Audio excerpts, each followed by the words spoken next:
Hello again. I was going through my zombie apocalypse stock of whiskey the other day, and I found this one, Jura Brooklyn. Looked on YouTube and nobody's done one of it. Nobody's done a tasting. Another open goal for me. This one was made in like 2014, I think. It's still available on the secondary market. I'll just read you the little booklet that comes with it. It has been said that Scotch isn't good, cool or new or exciting, and you can't make a single malt Scotch whisky outside of Scotland.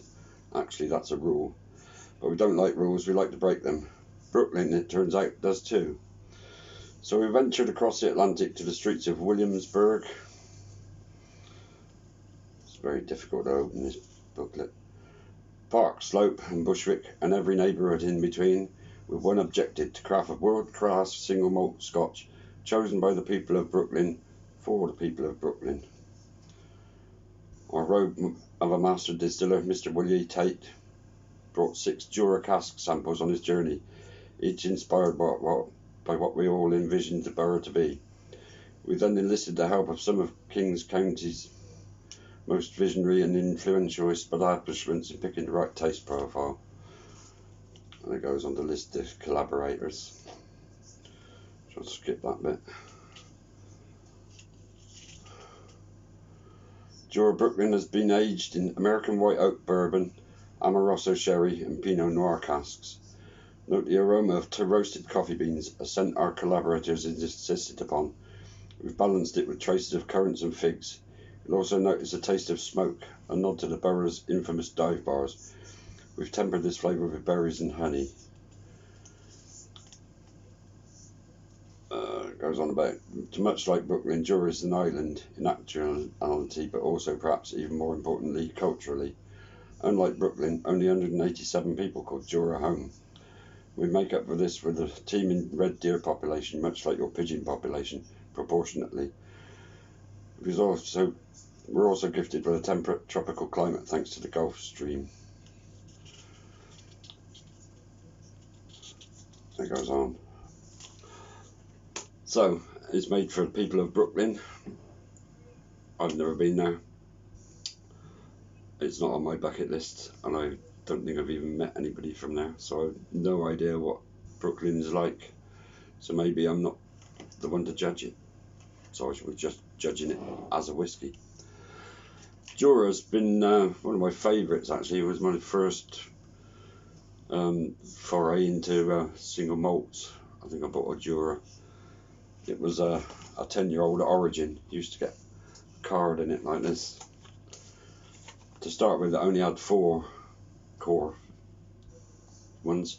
The Origin, Superstition, which was lightly peated with hints of smoke and spice. 16-year-old Durac Zone. The Durac is an inhabitant of Jura. And Prophecy. In this one, they put a 12-year-old Elixir. I've never even seen a bottle of Elixir, let alone tasted it. On there, you could become an honorary Durac by going onto their website, which was www.ilovejura.com. And you got a little pin badge, which is pinged off my jacket and gone somewhere, I know not where, and a certificate that says you are an honorary Durac. This was in 2012, 16th of December 2012 that was. So I've been tasting whiskey for a good old 12 years now, at least. So we'll have a go at this one. Interestingly, as you see by the names of the whiskies, they were sort of tapping into the mystical or magical feeling of the island with Origin, Superstition, Elixir, Prophecy. And in 2016 they decided to just bin all those and go for age statements or cask expressions. I don't think it's done them any harm. I think they've probably done better out of it. So we'll see what this one is like. Let's Good old slug of it.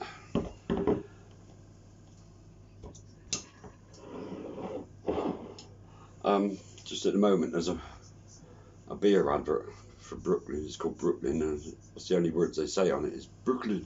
Some girl buys a 4-pack of it, drinks one, gives a couple away, and she's still walking around with a 4-pack of it. That must be magical. As you can see, it's I think that's what you call a light mahogany with tinges of red in it. Isn't it? It's not clinging to the glass excessively, so it's quite thin. In the blurb it says some of it's 16-year-old, but there's other ones that are not quite so old. I don't know how old they are.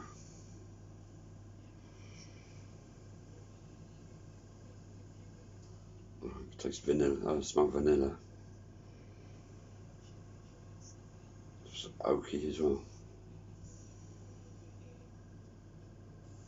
Actually, that smells really nice. I could use that as an aftershave. Probably might not attract the sort of people I want to know.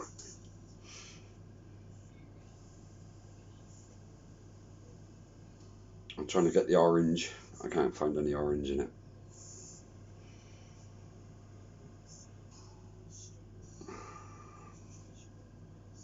It does smell really nice.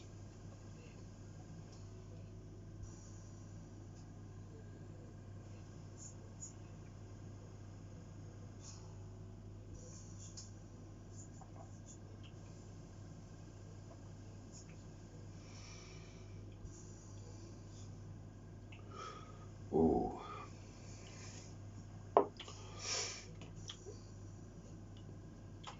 Really sweet and smooth to start with, and then you pick up a bit of spice sort of down the sides of your tongue, and then just as you think you've got it, a wave of smoke comes over your tongue.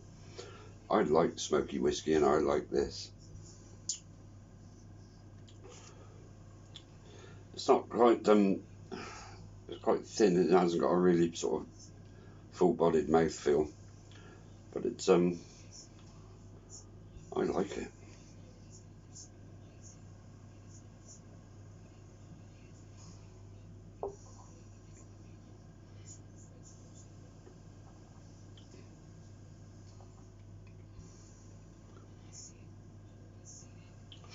It's a little bit peaty and smoky, spicy. It was quite sweet. The first time you put it in your mouth, it's sort of sweet. Peppery down the side of your tongue.